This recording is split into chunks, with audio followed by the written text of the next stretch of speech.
Red Flags of Emotional Repression, Part 61, Guilt and Suffering Along With. First of all, we need to recognize that unwarranted guilt, along with shame, are the gatekeepers of deeper buried emotions, right? So they're more identities than anything else. Actual guilt is a different thing, and it's pretty simple. You hurt someone, you caused harm, so you make amends and you repair it. Boom, done, get that off the table. Let's talk about the guilt identity and the compulsion to suffer along with others. This identity and compulsion usually come into being early on in life when children are faced with the choice between attachment or authenticity. I quote fingers to choice because it's a bit of a misnomer. When kids are forced to choose between attachment, which is staying connected to other people, or authenticity, which is the ability to be themselves and feel and express what's true, it's not much of a choice. So, how does guilt and suffering along with play into this childhood choice? Well, when the child's adult caretakers or the adults in the village they're raised in are people who are already in emotional repression and suffering, what kind of beliefs do you think the child is forced to take on?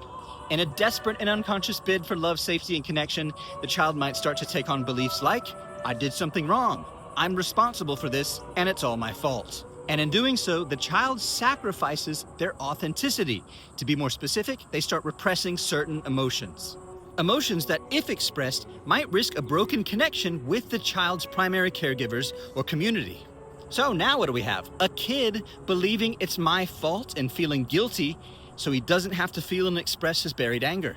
Or a kid believing I'm responsible and suffering along with so she doesn't have to feel and express her buried hurt and grief. And this is why we say in KI that guilt is a gatekeeper.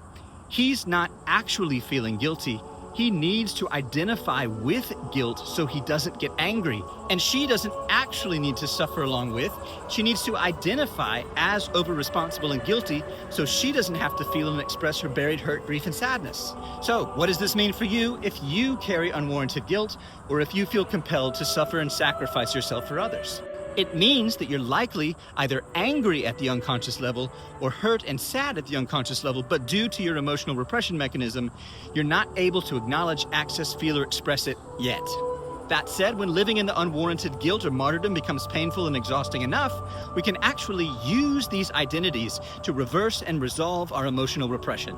More simply put, we can use the guilt to get to our buried anger, or we can use the guilt to get to our buried hurt, thereby choosing authenticity over attachment, maybe for the first time in our lives, and regaining the power of choice.